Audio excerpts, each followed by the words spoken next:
Halo para penggemar podcast Dewan Guru Besar UI, kita bertemu lagi bersama saya Adrianus Meliala. Kembali seperti biasa mengetengahkan tamu-tamu para guru besar UI yang sedang bekerja, yang masih aktif dan ingin membagi cerita tentang apa yang mereka capai, apa yang mereka lakukan sehari-hari. Teman-teman sekalian, pada kali ini tamu dari podcast ini adalah seorang guru besar wanita dari Fakultas Kedokteran Gigi. Namanya Prof. Hana. Nah, nanti biarlah Prof. Hana yang akan cerita tentang nama panjangnya, tentang achievement-nya, dan seterusnya. Tapi untuk sementara kita sapa dulu Prof. Hana. Apa kabar Prof. Hana? Alhamdulillah, sehat Prof. Adrianus. Sehat. Ini kelihatannya warnanya merah, ceria, sebagaimana Prof. Hana sehari-hari. Betul ya? Insya Allah begitu. Teman-teman sekalian, mari kita saksikan dengan dengarkan percakapan saya dengan Prof. Hana. Sebentar lagi ya.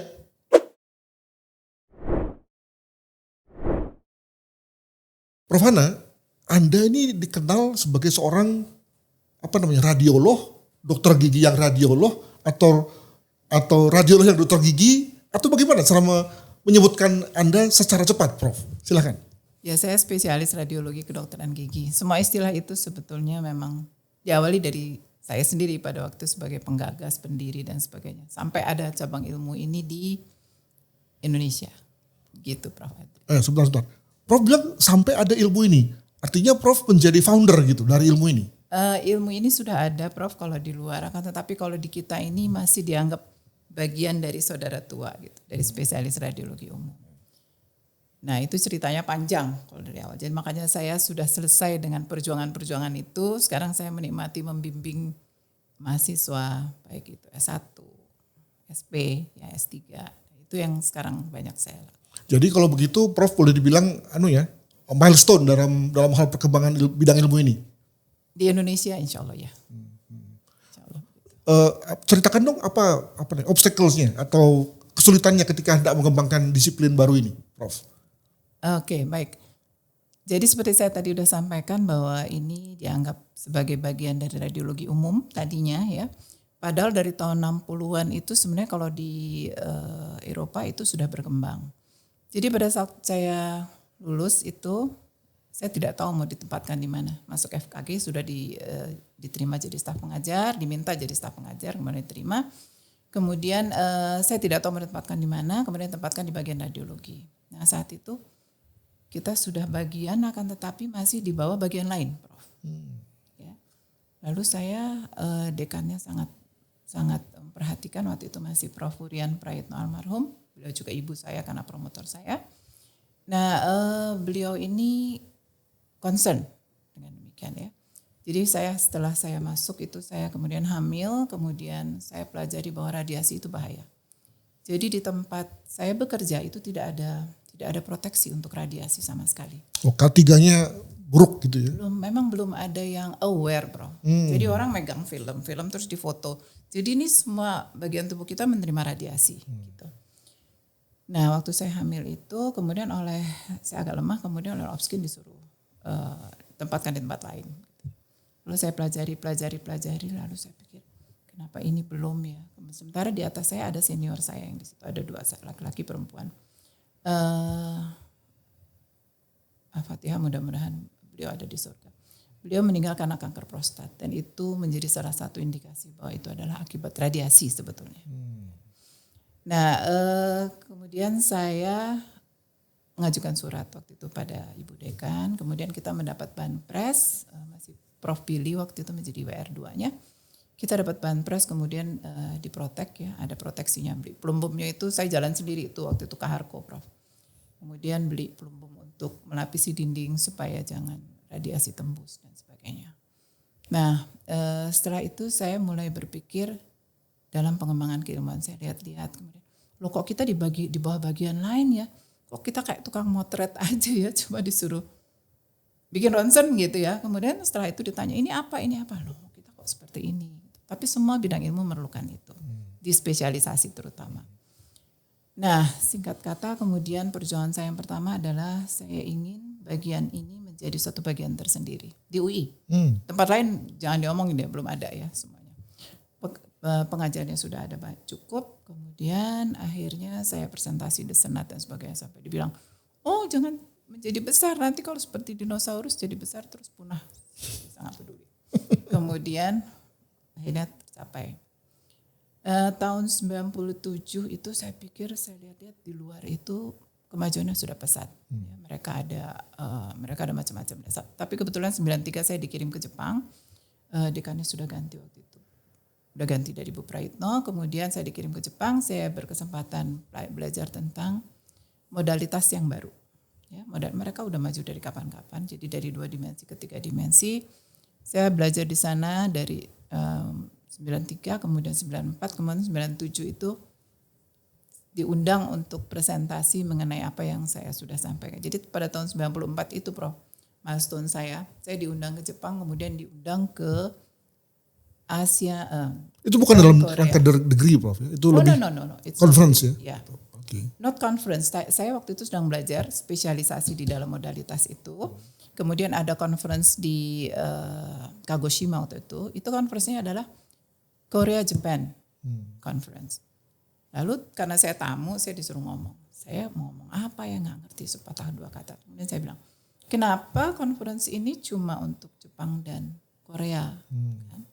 Rame lah biasanya kalau orang Jepang apa-apa kan didiskusi. Kemudian tahun berikutnya akhirnya menjadi ASEAN Congress gitu ya.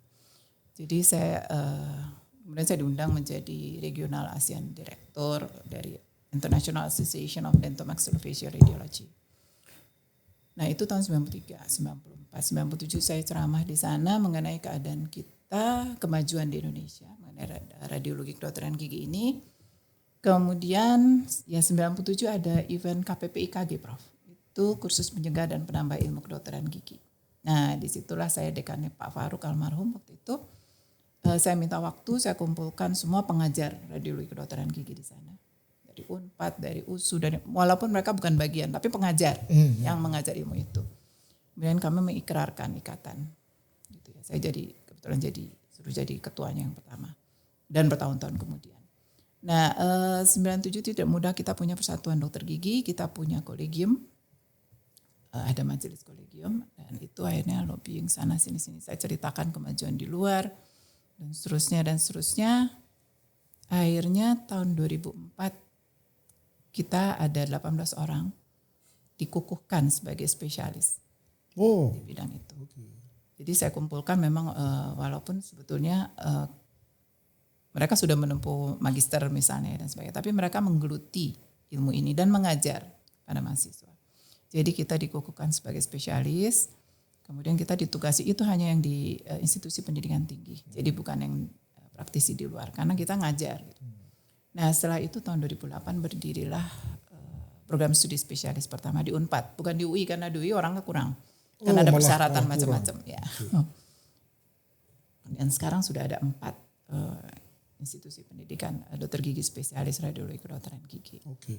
Jadi itu barangkali perjuangan saya yang cukup panjang. Ya, sehingga mereka keluarga besar IKARGI saya itu selalu manggil saya Mami.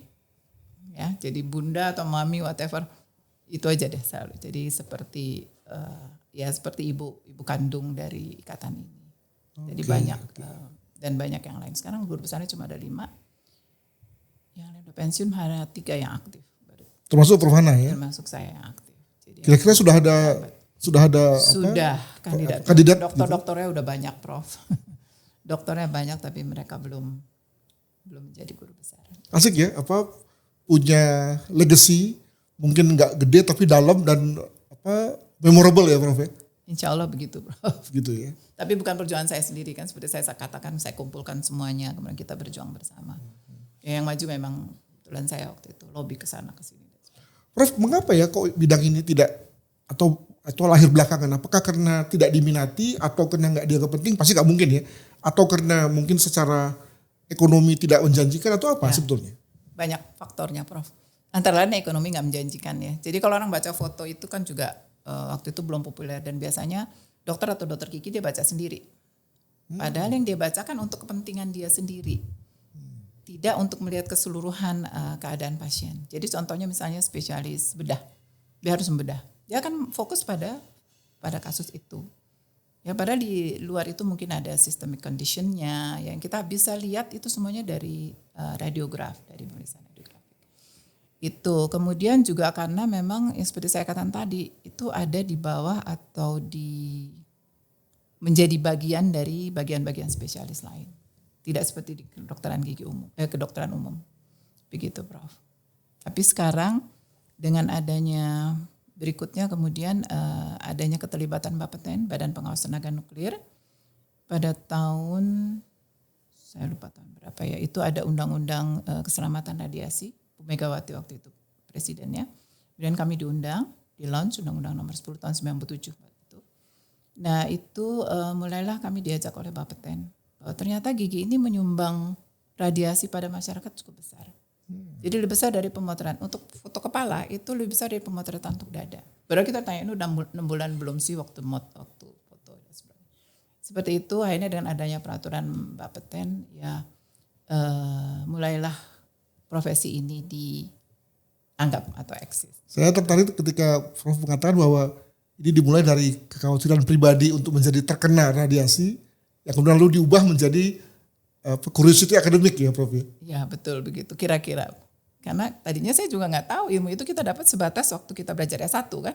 Dan saya dicemplungin di situ ya harus mendalami. Kemudian saya lihat loh kok kayak gini, kok di dunia lain enggak gitu. Jadi ya ada yang ya itu memang obsesi.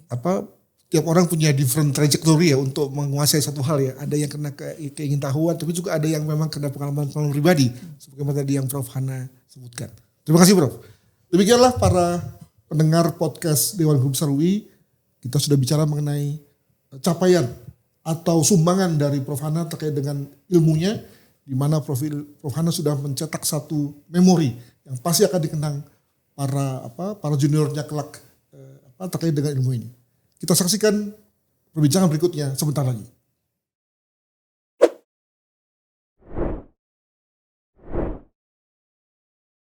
Prof Hana, ada satu hal yang selalu saya tekankan pada setiap wawancara begini adalah bahwa apa yang kita punya hari ini adalah sumbangan dari masa lalu. Ada banyak sekali orang yang membentuk kita di masa lalu yang menjadikan kita hari ini. Nah, siapa orang masa lalu itu, Prof, pada konteks Prof Hana? Tentu orang tua ya dan juga yang lain. Tapi boleh kita cerita sedikit mengenai hal itu, Prof? Silakan. Sebenarnya waktu saya lulus SMA itu saya diundang oleh IPB dari rapor. Jadi saya masuk di IPB Bogor. Kemudian waktu itu saya pacaran sama seorang anaknya Profesor Radiolo. Dia karena harus bolak-balik ke Bogor. Orang tua saya juga agak keberatan, saya mondar-mandir. Akhirnya tahun kedua saya daftar di FKG dan diterima. Gitu. Jadi blessing aja ya. Agak berliku. Agak berliku ya. Tapi saya nggak jadi kok sama yang itu. Ya. Nah setelah itu ibu saya itu sebenarnya suster perawat gigi di RSPAD. Ayah saya mantan militer, kemudian kerja di Pertamina. Ya kami keluarga yang cukup sederhana, tinggal di Pegangsaan waktu itu. Sekolah saya juga sekitar situ, di Trisula yang di pinggir rel kereta api itu. Kemudian di SMP Negeri 1 juga di Cikini dan di SMA 4. Jadi seputar-seputar itu aja. Nah saya masuk FKG, kemudian ceritanya seperti yang tadi itu. Ibu saya tidak pernah menuntut kami jadi apa-apa. Tapi keempat anak-anaknya mengecap perguruan tinggi, yang bungsu sudah meninggal. Pernah kuliah di psikologi. Kemudian kakak saya itu waktu itu teman akrabnya Prof Haha ya kebetulan. Waktu saya menikah even pun Prof Haha juga ikut mengurus pernikahan saya gitu. Prof Haha itu adalah Prof Harkisuti Harkisnomo ya, ketua DGB ketua kita. Dewan Guru Besar kita. Nah Prof Tuti waktu itu saya manggilnya selalu Mbak Tut sampai sekarang. Nah jadi kok menurut saya ini mengalir begitu aja Prof. Saya masuk FKG kemudian saya bisa menyelesaikan itu ya kemudian langsung diminta jadi staf pengajar dan seterusnya seperti yang saya ceritakan tadi. Kalau ayah saya very humble, dia betul-betul ngurus anak. Jadi apapun sampai gendong, saya ingat sekali saya udah SMP pun kalau saya sakit beliau selalu dia yang masih mau gendong-gendong ya kemudian mengurus kami dengan sangat erat dekat ya. Jadi kami tidak berkelebihan tapi tidak juga berkekurangan. Jadi saya kalau di SD itu karena tinggal nyebrang jalan, SMP masih jalan kaki, Prof. Tapi SMA itu karena ada teman yang dekat kita suka nebeng gitu ya, anaknya Mr. Nani Razak waktu itu. Nah itulah kira-kira kemudian kalau soal keagamaan saya dekat dengan nenek saya dan dengan uaknya saya, jadi kakaknya ibu. Dan itu nilai-nilai itu kami sangat erat ditanamkan. Sayangnya sekarang anak-anak sekarang udah kurang ya Prof. Jadi saya agak miris juga kalau ngelihat saya punya anak 2, punya cucu 2, laki-laki semua. Prof, sebentar Prof. Prof itu dibesarkan dengan warna etnis apa Prof? Apakah ada warna etnis itu atau tidak sebetulnya? Ayah saya campuran Jawa sama Padang. Ibu saya orang Banten sama Jakarta. Jadi ibunya ibu saya orang Jakarta Tulen, kemudian ayahnya itu orang Banten, ya, dokter yang bertentangan sekali dengan Belanda. Jadi beliau itu, jadi kami selalu diajarkan, pokoknya kalau ada sesuatu yang hilang, mama tuh selalu bilang, kalau nggak barang kita tinggal barang, barang tinggal kita yang tinggalin barang. Jadi waktu perjuangan mereka tinggal di Keramat 55, kemudian di Berkecukupan lah waktu itu dokternya. Kemudian ditembakin, ditinggal semua ya gitu. Jadi kita kalau ada apa-apa tuh semuanya diajarkan dengan untuk ikhlas, Prof. Jadi survive ya, gitu ya. Iya. Alah, udahlah itu kan sesuatu yang bukan tadinya juga ada gitu misalnya. Jadi nilai-nilai seperti itu. Kemudian kalau keagamaan ya tentunya nenek saya karena waktu itu sering tinggal bersama dan uak saya itu yang mengencourage waktu saya ke FKG itu. Waktu saat itu cukup mahal untuk kami untuk bayar uang sekolah. Uang masuknya akhirnya rame-rame hanya saya masuk ke Fakultas Kedokteran Gigi sampai semester. Jadi mereka ini semua kami erat lah, keluarga besar cukup erat ya. Ibu saya itu 13 bersaudara. Kemudian ayah saya itu 7 bersaudara tapi semua sekarang udah nggak ada dan ya cukup terkenal lah ya. Kalau dari suami saya memang keluarga akademik kena dari Koto Gadang, Prof. Oh oke. Ya, orang Koto Gadang. Iya. Dia ponakannya Dr. Syahrir. Wah. Ya. Jadi itu juga menginspirasi. Ya, Sangat menginspirasi saya untuk mengambil doktor, untuk sekolah di luar, Om Ciil kita panggil. Ya beliau bilang, nggak apa-apa mama udah tua juga nggak apa-apa, kan ada yang lain anak-anak. Jadi saya sekolah keluar. Jadi lingkungan kekeluargaan kita cukup erat, kemudian saling mendukung dan ya seperti itulah kira-kira saya dibesarkan. Tapi tidak ada warna yang khusus kecuali keagamaan harus benar-benar tertanam. Nah Prof setelah masuk FKG lalu selesai jadi dokter gigi. Nah saya kira titik yang kritikal adalah ketika mau jadi dosen. Ini gimana nih? Apakah juga sepenuhnya on your decision atau dengar orang juga atau nasihat suami atau mungkin juga saran dari orang tua atau gimana tuh pada waktu muda dulu gitu? Saya sejatinya saya senang ngajar, Prof. Jadi pada waktu saya memang nggak ngelamar kemana-mana waktu lulus, begitu sudah diminta waktu itu seperti diminta ya oleh WD2-nya waktu itu, mau nggak kamu ngajar di sini? Ya saya langsung mau, Prof. Ditempatkan dimanapun nggak masalah gitu. Sehingga dan dalam perjalanannya itu kita bisa karena sudah ditempatkan di situ, kami bersama di dalam keluarga Departemen Radiologi itu membuat suatu terobosan karena kan kita nggak punya peralatan yang canggih pada waktu itu ya. Digital belum punya, masih yang hitam putih gitu ya. Kemudian kalau mau beli filmnya juga masih import. Sehingga almarhum guru saya Dr. Ahmad itu kita membuat ya adalah alat-alat yang untuk memudahkan kita bekerja. Kemudian dari film yang besar kita bisa membuat gambaran atau citra radiograf dari kepala misalnya. Jadi itu udah jadi keseharian kami. Kemudian kami juga untuk bidang kedokteran gigi itu banyak membantu kedokteran juga misalnya untuk kelenjar ludah gitu ya. Untuk seperti itu mereka melakukan penelitian dengan mengajak kami pada saat itu. Ya, karena itu memang di daerah leher dan kepala itu adalah bidang kedokteran giginya. Nah yang seperti itu Prof, akhirnya ya saya sekolah di Jepang sebentar, kemudian 93 saya itu ketika itu sudah menikah belum?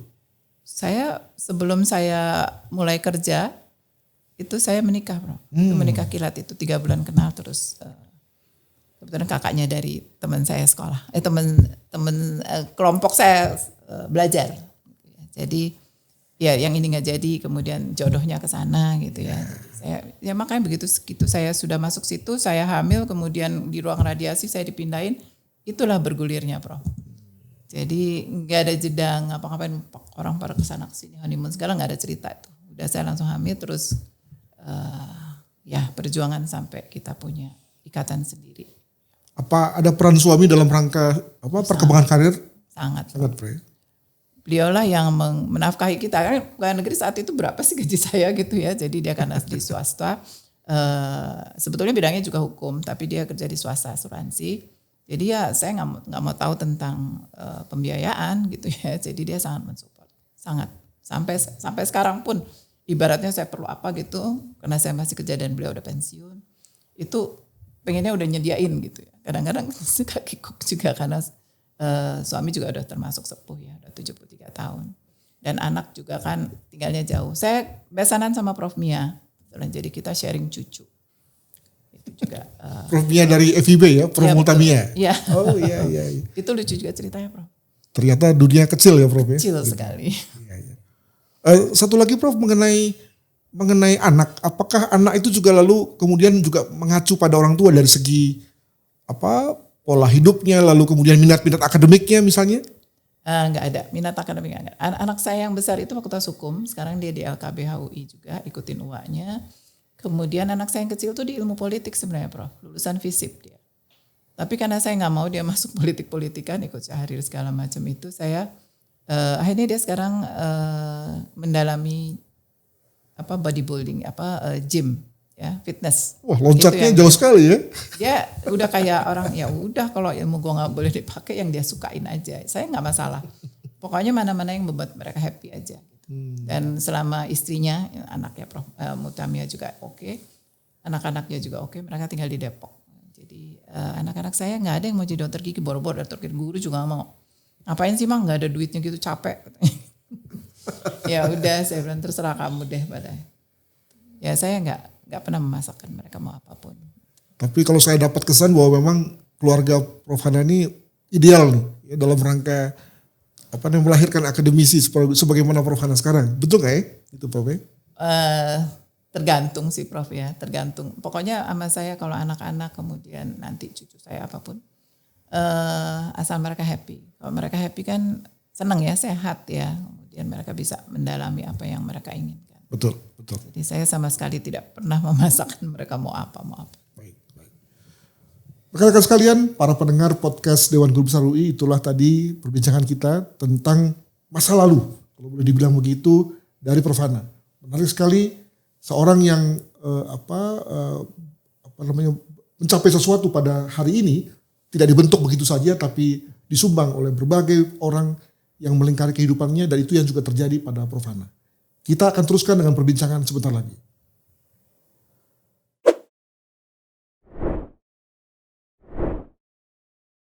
Prof, tadi setelah kita pada bagian pertama cerita tentang peran Prof. Hana sebagai seorang radiolog yang dokter gigi atau dokter gigi yang radiolog begitu. Dan juga lalu Prof sudah bicara mengenai masa lalu di mana Prof berasal dari suatu keluarga yang hangat ideal dalam rangka mendukung perkembangan karir daripada Prof. Hana. Sekarang saya mau nanya tentang keseharian hari-hari ini. Prof belum pensiun kan Prof ya? Belum. Insya Allah 3 tahun lagi kalau saya. Wah 3 tahun lagi. Saya udah 67 Prof. Waduh. Gak segan-segan mengungkapkan umur ya Prof ya? Enggak Prof. Bangga saya malah. Malah bangga Prof ya? Dikasih usia sampai sekian. Dan dalam usia ini masih ngajar kah? Masih membimbing kah? Masih meneliti kah? Dan yang lain-lain yang kita sebut sebagai tridharma itu Prof? Masih Prof. Masih harus memenuhi BKD dan terpenuhi alhamdulillah ya BKD kita. Ngajar saya sekarang lebih banyak ngajar yang online, artinya saya banyak ngajar spesialis misalnya. Tapi kalau anak-anak yang untuk X1 yang profesi itu masih banyak saya yang bimbing sendiri. Ya tentunya bersama rekan yang lain, maksudnya masih banyak saya pegang itu untuk membaca fotonya. Karena kaidah-kaidahnya juga kalau dikumpulkan dari textbook itu kan mereka kan juga banyak ya. Jadi saya sudah mencarikan kemudian bimbingannya. Karena enaknya kalau radiologi itu bisa tele Prof. Jadi ya lewat media kita nggak harus hadiri klinik selalu setiap hari misalnya.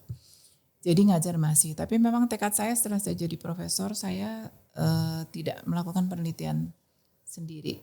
Jadi saya lebih banyak membimbing, tidak hanya membimbing di UI akan tetapi saya juga menjadi promotor misalnya di USU, kemudian di tempat lain. Dan itu lahir dari formula saya pada saat saya mengambil doktor. Karena saya lihat kita punya peralatan akan sangat lama untuk bisa mempunyai yang sophisticated atau advanced. Jadi saya melakukan penelitian kemudian membuat suatu formula bahwa dengan perangkat yang konvensional pun gitu ya, dengan memperhatikan faktor-faktor yang lain itu kita bisa membuat formula yang bisa menyamakan kondisi konvensional ini dengan digitalnya gitu. Dan alhamdulillahnya itu juga jejak itu juga sudah banyak digunakan oleh peneliti-peneliti yang lain, terutama yang di UI dan yang saya bimbing misalnya ya. Oh, itu udah layak paten belum? Saya cuma bisa haki, Prof. Haki, pada saat itu saya punya haki untuk formula itu, enggak kepikir mau dipaten-patenin, tapi akhirnya saya bimbing akhirnya ke arah situ. Dan alhamdulillah sekarang memang enggak terlalu sulit lagi memiliki modalitas yang modern seperti itu ya. Udah relatif lebih murah lah ya. Kan tetapi kita harus ingat bahwa Indonesia kan Sabang Merauke ya.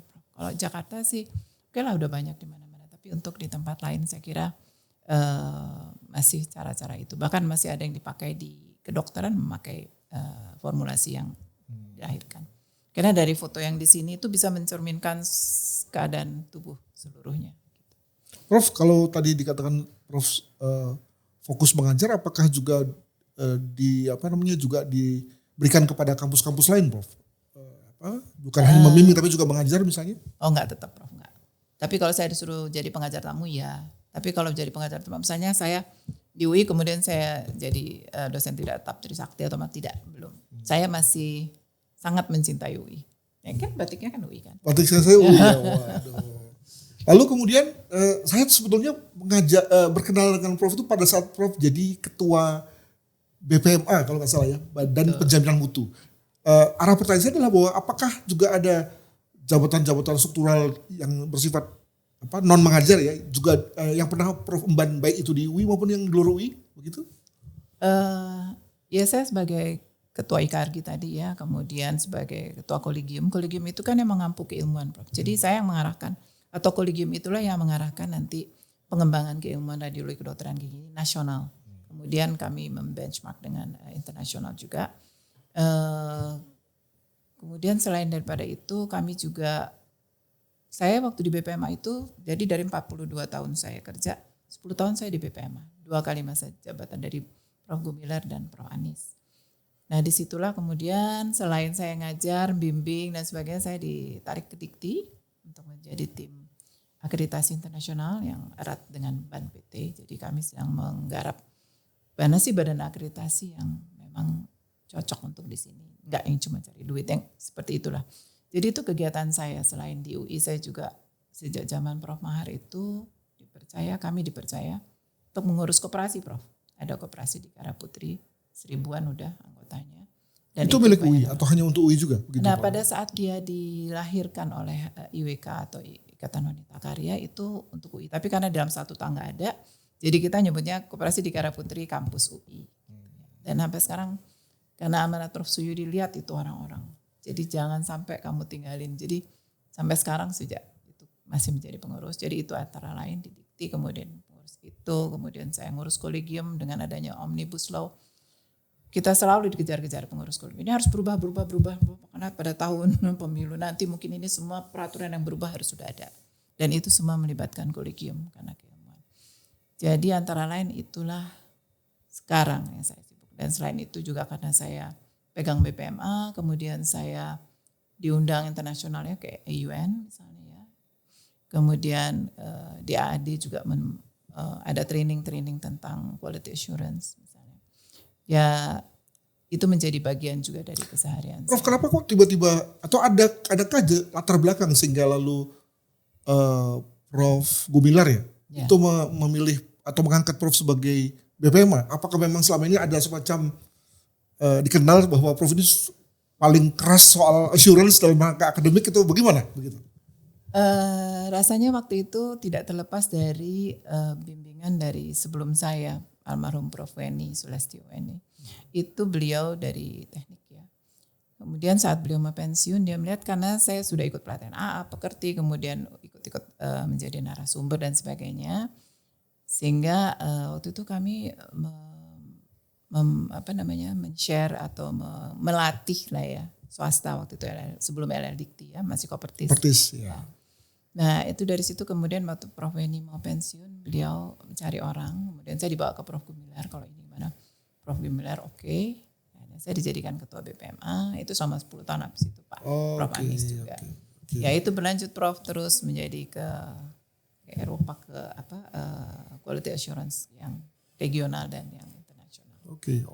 Jadi ada latar belakangnya begitu Prof. Ada, Prof.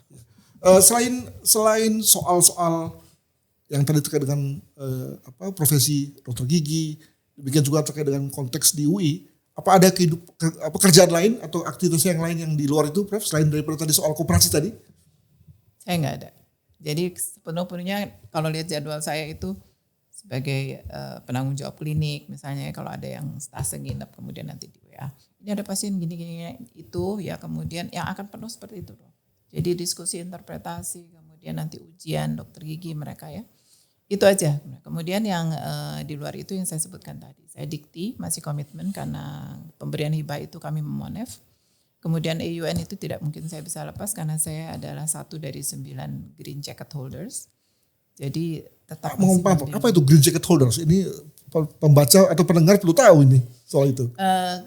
Kebetulan karena memang sudah dari sejak lama, jadi kami terpilih lah, ada 92 dari Indonesia, dari Thailand, dari Malaysia, dari Singapura. Itu ada 9. Dianggap sudah cukup qualified untuk menerima suatu katakanlah suatu sebutan lah ya, green jacket, tapi jaketnya warnanya biru kok Prof.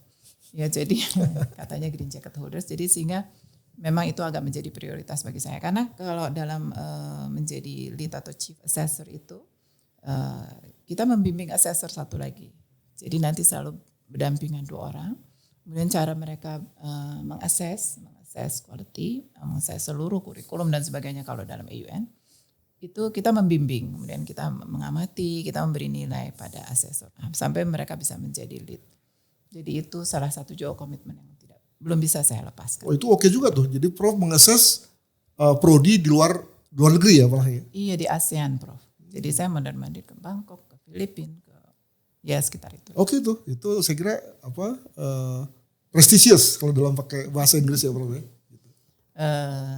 Ya tergantung. Pokoknya niatnya memang ingin, karena saya bisa membimbing asesor dengan cara saya. Karena saya juga dibimbing tadinya. Iya. Prof tadi Prof bilang bahwa masih punya kewajiban terkait dengan BKD segala. Artinya Prof masih punya kewajiban mengajar berapa? 2 atau 3 kelas begitu ya? Iya sama Prof masih. Oh masih gimana? Masih fit gitu dari segi kesehatan? Oh, kalau itu saya happy malah kalau ketemu pasien. Mahasiswa itu walaupun saya terkenal galak Prof. Kalau misalnya ketemu di mana, oh ini anaknya Prof Hana ya cucu. Kan galak gitu ya. Saya tegas, kalau nggak belajar itu saya kesel gitu. Karena apalagi kalau saya udah jelasin terus mereka nggak menyimak, saya diulang-ulang itu saya marah gitu, bisa marah ya. Marahnya itu dalam arti karena Allah saya memberikan waktu kepada kalian kok nggak mau belajar. Nah kalau mahasiswa mungkin itu membuat saya merasa selalu muda. Jadi yang saya hadapi kan mereka terus dalam usia yang seperti itu ya. Jadi saya merasanya saya juga di situ terus gitu. Jadi ya happy lah kalau ngajar terus. Betul. Kalau ketemu pasien ada stres memang. Semangat baru terus. Gitu. Iya betul. Rekan-rekan sekalian, jadi apa yang tadi diuraikan oleh Prof Hana sebetulnya juga dialami oleh banyak guru besar. Bagaimana saya juga mengalaminya, yakni kita mendapatkan energi baru dari subjek ajar. Jadi mengajar itu ternyata bukan hanya memberi tapi juga menerima sesuatu dan itulah yang membuat kita hidup ya Prof ya. Betul, dan selalu merasa rindu untuk mengajar. Teman-teman mari kita dengarkan perbincangan selanjutnya sebentar lagi.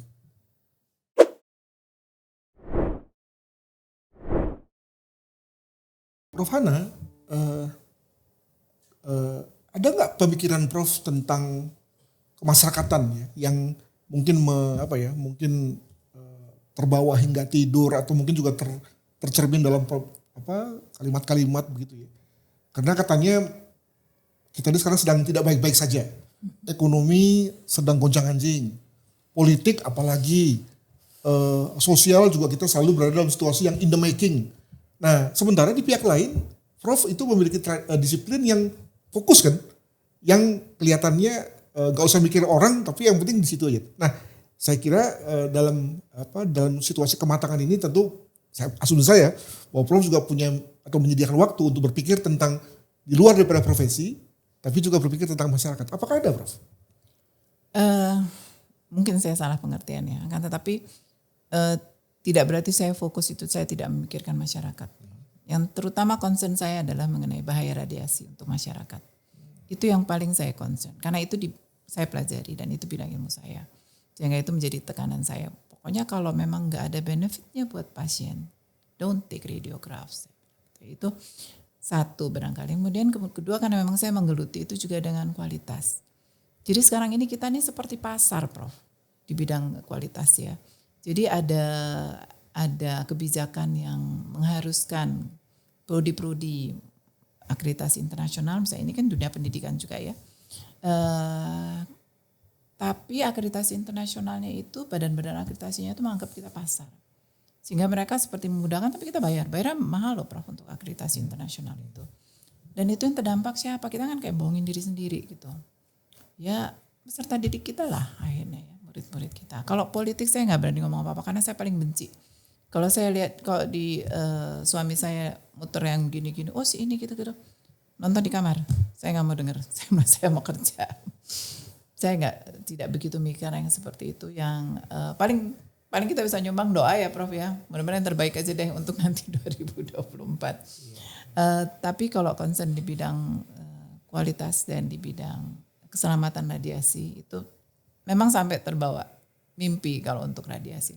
Bahkan kepada anak-anak keluarga besar saya di IKARGI saya selalu tekankan, jangan memberikan image bahwa ini ada yang terbaik, tapi ini radiasinya besar gitu. Tapi ya alhamdulillah ya, kedepannya mereka selalu ditanamkan itu pada murid-murid juga. Prof, bukankah ini juga ada sebetulnya kayaknya tarikan budayanya, di mana kita kan sebagai masyarakat cenderung gampangin ya, cenderung anggap bahwa it will happen to me, nggak mungkin terjadi pada saya. Hal mana itu saya lihat, tentu dengan kacamata awam saya, misalnya di lab-lab forensik lah gitu ya.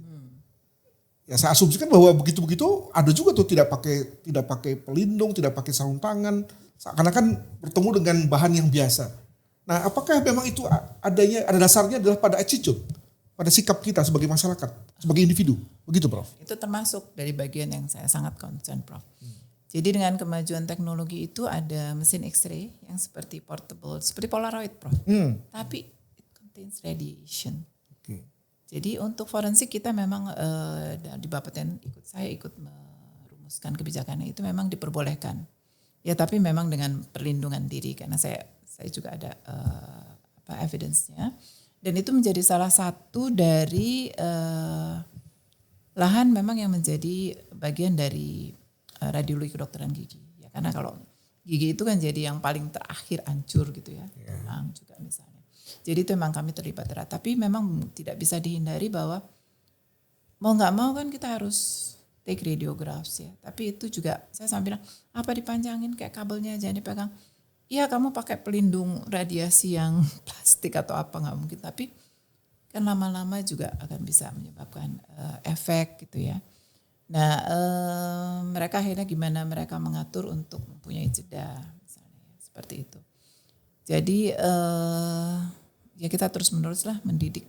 Soalnya begini, Prof, sebagus-bagus apapun precaution ya, dan juga alat kita, kalau ya nggak misalnya gini, nggak ada orang yang ngawasi, lalu kemudian kita nggak gunakan, atau hari ini kita pakai, tapi karena loading kerja tinggi maka besok saya nggak pakai lagi gitu ya. Apa hal-hal begitu juga terasa, Prof, atau terlihat? Masih yang seperti itu. Murid saya even, ya. Jadi saya suatu saat suami saya sangat kesakitan. Jadi karena saya kan prakteknya cuma di RSGM pada waktu itu di Salemba. Saya pergi ke murid saya, kemudian di situ dia take radiografi dalam satu ruangan tanpa precaution atau apa. Cuma susternya jangan masuk kayak gini, kita ada di dalam. Duh ini yang saya ajarin dulu apa ya. Jadi memang karena nggak kelihatan, Prof. Jadi menurut mereka nggak apa-apa seperti itu. Padahal bukti-bukti nyata itu udah banyak sekali. Apalagi dengan adanya radiasi radiasi bebas itu oksidasi radikal bebas ya dengan cahaya gadget dan sebagainya. Apalagi yang sering bolak-balik naik pesawat yang cukup tinggi ketinggiannya, itu kan juga radiasinya besar ya. Tapi most of all memang untuk diri sendiri dulu. Itu yang saya cerita dari senior saya, akhirnya memang beliau meninggal karena kanker prostat. Ya, karena ignorance dan juga nggak apa-apa lah satu jadi dua, megang gitu ya. Akhirnya seperti itu. Dan memang harus terus menerus. Sekarang akhirnya ditanamkan adalah kepada masyarakat. Penyuluhannya kepada masyarakat. Jadi jangan mau kalau nggak jelas apa ini. Tujuannya. Iya, kalau nggak kita didik masyarakat dia akan jadi korban terus. Jadi penyuluhan misalnya dalam pengabdian pada masyarakat, misalnya ke sekolah-sekolah dan sebagainya, itu yang dilakukan juga untuk baksos kami. Nah kan ini lalu kemudian searah dengan, mohon maaf betul ini saya orang luar ini hanya ngutip saja, bahwa ada kecenderungan dunia medis kita memberikan yang namanya unnecessary treatment gitu kan. Nggak perlu ronsen, nggak perlu MRI. Gitu. Exactly. Nah itu bahaya dong berarti Prof. Kalau juga itu terkait dengan hal-hal yang ada unsur radiografinya gitu. Ya, sangat bahaya Prof. Karena setiap kita menggunakan ionizing radiation itu memang ada bahayanya. Sekecil apapun. Tapi di lain pihak kan itu juga bisa mengobati kanker ya Prof.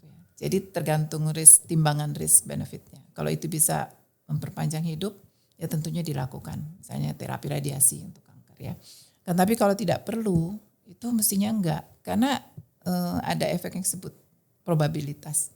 Enggak sama pada setiap orang. Jadi pada orang yang ini bisa terjadi seperti ini pada orang. Jadi itu yang harus ditanamkan. Dan saya kira selain pada anak didik, juga kita harus tanamkan even pada rekan-rekan spesialis kita. Itu saya sampai cukup sengit kalau ribut. Kenapa harus dibuat foto ini? Saya bilang, ini kan dengan foto yang lebih kecil bisa. Ini akan kelihatan. Oh ya tapi nanti kan kita kalau dapat gede itu bisa untuk penelitian. Jadi benefitnya untuk si dokter. Padahal dia memberikan radiasi yang tidak perlu. Jadi itu yang terus-menerus yang saya bilang saya sampai ke bawah tidur. Kalau saya lihat ada ceramah yang seperti, aduh jangan dong sampai memberikan seolah-olah ini yang terbaik gitu. Karena makin baik modalitas yang 3 dimensi misalnya sekarang itu radiasinya makin besar. Ya karena slice by slice dan memang akan kita bisa lihat semua, tapi kan kalau bisa 2 dimensi kita bisa baca dengan pengetahuan kita tidak perlu memberikan radiasi seperti itu. Itu disebut panoramik itu ya Prof? Ya, panoramik itu sekarang seperti keharusan. Sebetulnya ada ketentuannya, sekarang screening itu tidak boleh kalau dari Bapeten. Even screening mamografi ya, itu kalau tidak indikasi, artinya memang orang yang berisiko gitu ya. Nah panoramik ini sebetulnya kesepakatannya adalah orang-orang yang berisiko untuk kecelakaan misalnya pilot ya. Jadi memang dia harus punya lengkap medical recordnya. Tapi akhirnya kan diperpanjang, semua orang juga punya potensi untuk itu. Dan akhirnya diperpanjang lagi, ini perlu untuk penelitian karena bisa kelihatan semuanya gitu. Padahal itu radiasinya bisa 4 atau lebih dari 4 kali dari foto yang kecil yang kita juga bisa baca. Nah kalau mau nyabut 1 gigi gitu, terus ngapain dong difoto sampai 4 kali gitu. Tapi kalau di Eropa misalnya atau di Amerika itu asosiasi spesialis yang lain, ya, bukan radiologi, mereka sudah membuat suatu ketentuan, udah ada batasannya. Prof, kalau saya memakai istilah kami sebagai orang awam kan tentu tidak berada pada posisi tawar-menawar ya. Tahu juga enggak gitu kan. Artinya ini lebih pada sisi pemberi layanannya nih. Dan ketika dia juga tidak berada dalam situasi rame-rame, maka tentu disitulah soal integritas kan. Gitu. Nah padahal di pihak lain tadi yang Prof bilang, marketing main nih, pasar main nih. Betul, Prof. Mungkin yang bersangkutan juga ditekan untuk ayo keluarkan, dapatkan benefit ya, dapatkan pemasukan ya dari Departemen Radiologi misalnya. Itu terjadi Prof? Terjadi, itu sangat terjadi. Jadi saya juga nggak usah nyebut nama. Ini kenapa mesti di CBCT sih? Saya bilang, CBCT itu yang 3 dimensi. Padahal ini kan dengan periapikal kita bisa lihat misalnya ya. Gak perlu lagi. Ya itu akhirnya karena dia beli mahal, dia harus kembali modal. Habis di ini. Saya sendiri mengalami waktu anak saya masuk dirawat gitu. Mam, aku disuruh gini-gini gak usah, tolak saya bilang gitu. Itu gak perlu, itu bisa kelihatan kok dengan ini misalnya ya. Jadi memang mau gak mau ya manusiawi ya, mereka beli mahal ya harus balik modal gitu ya. Sehingga tapi itu kan tergantung conscience kita. Ya, kalau misalnya ditekan oleh pihak rumah sakit ya kalau tanpa gak well justified mestinya tidak dilakukan, mestinya. Ya itu ini satu-satunya kita mendidik murid kita, kemudian masyarakat yang kita didik. Ya kalau nggak perlu ya nggak usah gitu. Kalau masyarakat nggak dididik ya akhirnya seolah hebat, abis di sini masuk MRI, abis ini masuk CBCT, masuk dan sebagainya gitu. Itu malah semua Prof. Iya, iya. Gitu. Nah tadi saya mengingat lagi tadi ketika Prof mengatakan soal akreditasi yang juga bernuansa pasar. Artinya bahkan pada pendidikan pun juga nuansa pasar itu sudah muncul. Nah ini gimana Prof kecenderungannya? Dan gimana kita menahannya ya? Apa mungkin? Apa kita berada pada situasi menahan atau hanya let loose saja gitu? Kita jagain, kita ngawal misalnya Prof. Karena itu kan suatu kebijakan dan kalau kita mau bersaing ya memang mestinya kita ada di taraf standar mereka. Betul. Gitu ya. Akan tetapi jangan dibalik. Artinya demi memperoleh predikat atau sertifikat itu kemudian menjadi menghalalkan segala cara gitu. Dan itu kami sendiri yang di tim Belmawa itu sedang sangat menggodok bersama dengan BAN PT. Dan PT itu memang kita jadi pasar Prof. Jadi mereka memudahkan, padahal di Eropanya tidak seperti itu. Seolah-olah dalam waktu singkat mereka dapat akreditasi. Padahal kita tahu keadaannya belum itu. Belum seperti itu. Karena kita lakukan monitoring gitu ya dan evaluasi. Itu terjadi Prof. Karena ya mereka melihat dong ini ada 3.000 sekian atau 4.000 program studi yang secara kebijakan mereka harus mengejar akreditasi internasional. Ya ini pasar gitu. Jadi mereka masuk. Itu yang salah satu juga tugas yang sekarang ini sedang saya emban bersama tim. Nah masalahnya kan Prof ketika pasar tersebut kemudian terbeli, nanti kan dikembalikan lagi kepada masyarakat dalam bentuk SPP, apa namanya sekarang? SPP ya? Atau iya kayaknya. Tuition fee yang lebih mahal. Hal mana kemudian hanya elemen masyarakat tertentulah yang mampu untuk menikmati pendidikan seperti itu. Jadi kan seperti lingkaran setan nih gitu ya. Betul. Kita ke pasar yang katanya mau lebih bagus, tapi dengan ke pasar juga lalu segmennya jadi lebih naik dan masyarakat juga kemudian lalu merasa itu lebih elit ya, pendidikan kedokteran misalnya. Nah itu gimana Prof mutusnya? Karena sekali lagi kita butuh dokter yang banyak, tidak hanya banyak tapi juga dokter yang berakhlak, berintegritas begitu ya. Sementara pendidikannya sudah terbeli tadi gitu. Itu gimana Prof? It's complicated banget ya. Karena banyak yang berperan di situ gitu Prof. Kalau saya sih melihatnya tergantung kebijakan pemerintah sebenarnya. Sebagian besar itu tergantung dari kebijakan pemerintah. Untuk mutus itu? Gitu. Ya. Oke. Jadi kalau dia membuat suatu indikator kinerja utama harus mencapai itu. Untuk Sabang Merauke yang memang sudah di clustering itu akan sangat berat. Menurut kami ya, menurut saya sebenarnya pribadi. Jadi mestinya ada kebijakan clustering kan udah ada ya di perguruan tinggi, ada yang PTNBH dan seterusnya dan seterusnya. Akan tetapi untuk indikator kinerja utamanya itu masih itu Prof. Jadi akreditasi yang utama.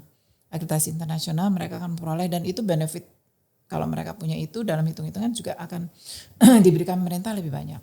Nah itu yang sedang juga kami negokan suarakan sana. Saya tidak hanya menghadapi itu Prof, juga ini di bidang omnibus law kesehatan yang sekarang. Ini juga kan luar biasa Prof perubahannya. Jadi peraturannya dan sebagainya itu yang tadi saya bilang ini keterlibatan dalam kolegium. Memang korbannya ada masyarakat Prof. Memutusnya mungkin saya juga gedek ya kalau di TV ya pemerintah tapi emang mereka lah yang punya tangan harusnya ya. Yang jangan melihat cuman skop yang di satu tempat tapi lihatlah Sabang Merauke gitu. Ya nggak mungkin lah kita yang seperti itu. Barangkali itu yang saya sih merasa tidak kuasa tapi yang saya bisa saja misalnya mendidik siswa, mendidik masyarakat terkait hal-hal seperti itu. Prof banyak gak sih orang yang memikir soal seperti ini, soal akreditasi yang cenderung diturunkan dan kemudian didagangkan, assurance menjadi tidak penting, quality menjadi kemana-mana itu banyak gak sih di Indonesia ini yang berpikir seperti Prof ini? Atau banyak yang ngalir gitu aja ya gitu? Kalau saya kira seperti the end justify the means. Ya, jadi memang mereka harus mencapai itu, tapi ya mau nggak mau kita harus buat kawalannya, aturan-aturannya yang kita buat. Jadi di tingkat itulah kami menggodok permennya harus seperti apa, kemudian bunyi itu pun pasti masih ada lubang-lubangnya masih. Jadi itu yang terus-menerus mengalir. Kita mencoba untuk selalu mengawal ya dikti di Belmawa ini untuk assurance, quality assurance ya. Kemudian untuk radiasi juga kami menggait erat sekarang Kamkes dan Bapeten untuk ini, untuk lebih mengawal. Jadi kalau nggak punya izin sekarang polisi turun Prof. Jadi ditutup atau bisa dipenjarakan bahkan balik-balik tuh meja gitu ya. Jadi ya lobby-lobby yang seperti itu yang bisa dilakukan itu yang saya tularkan juga ke penerima tongkat estafet berikutnya di dalam keluarga besar saya gitu ya misalnya. Saya bayangkan bahwa pada saat sekarang ini tentu Prof sudah keluar ya dari hal-hal teknis meriksa pasien, tapi sudah mulai berpikir tentang policy, tentang regulasi dan seterusnya. Di mana kemudian, nah ini pertanyaan saya, apakah peran sebagai guru besar dan khususnya guru besar dari UI itu menambah bobot atau tidak ada ngaruh gitu kalau dalam bahasa sehari-hari? Gimana Prof? Sangat ngaruh Prof. Sangat ngaruh ya? Sangat ngaruh. Ya, jadi guru besar dimanapun, karena memang kan mau nggak mau kita juga udah melakukan penelitian ya, dan kita udah menggeluti bidang kita. Itu pemikirannya udah beda Prof. Jadi memang saya sekarang lebih banyak mengawal ya, menasihati ya, dan kita punya banyak WhatsApp group. Saya biarkan orang ngomong gitu yang muda-muda masih, tapi saya tetap ada di situ kan. Tak kalau udah perlu ngomong baru saya, menurut saya begini-begini karena begini-begini. Jadi itu dengan sendiri akan mengajarkan pada mereka juga harus seperti itu gitu. Apa-apa tuh harus well justified, harus evidence based, harus faktanya seperti apa. Jadi saya senang kalau saya masuk di mana suatu komunitas itu pengelolaannya kekeluargaan, Bro. Jadi nggak ada yang strict di departemen misalnya. Dari dulu itu kalau saya membuat suatu karya, paper atau apa, semua kan saya ajak, semua ikut membaca. Kemudian nanti penerbitannya semuanya akan masuk. Itu sampai sekarang, Bro. Sehingga sekarang saya nggak meneliti pun itu bisa terpenuhi karena disebut-sebut ya. Situ, iya. Karena saya juga tulis kedua, ketiga gitu itu. Ya. Jadi saya memang udah mentok ini ya udah. Tapi BKD bisa terpenuhi. Saya membuat buku pun tidak saya membuat sendiri. Jadi saya diikutkan sebagai so-called review ya karena mungkin pandangan-pandangannya ini buku terbit dan ada nama. Jadi saya kira memang ada waktunya yang seperti itu. Tapi tentunya kita yang sebagai guru besar ya terutama di UI ya itu masih sangat dipandang Prof. Jadi kalau bukan saya menyatakan yang lain enggak ya kan, tapi saya merasakan itu di mana saya berada itu UI memang masih lebih diperhitungkan lah sebagai guru besar dari UI gitu. Kata orang mungkin songnya sama, tapi singernya beda, gitu ya Prof ya? Ya kita niatnya aja Prof. Pokoknya maksudnya kan yang terbaik lah buat semua gitu ya. Terutama untuk apa ya? Karena satu yang saya selalu ingat, kenapa saya mau jadi guru? Karena kalau kita ngajarin sesuatu pahalanya ngalir terus Prof. Selama masih dipakai. Jadi saya selalu semoga bermanfaat ya, catatannya dibaca lagi. Jadi saya inginkan kalau saya udah nggak ada pun mereka masih pada ingat gitu ya apa-apa yang diajarkan. Walaupun itu bukan di dalam bangku sekolah. Ya kayak yang saya bilang di WhatsApp group.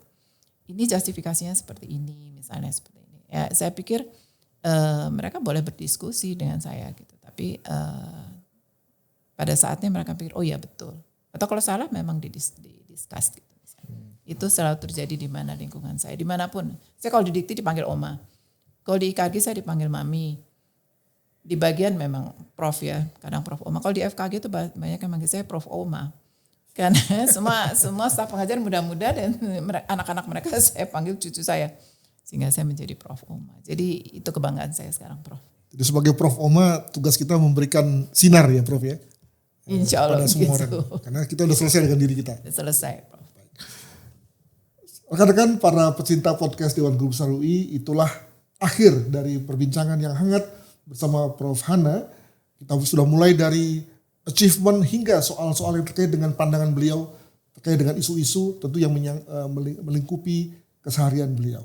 Semoga sesi ini, wawancara ini bermanfaat bagi kita semua. Tariklah, ambillah intisari hal-hal positif yang bisa Anda lihat dari Prof Hana dan tirulah pada konteks kehidupan masing-masing. Sekian dan kita ketemu lagi dalam episode yang lain. Bye-bye.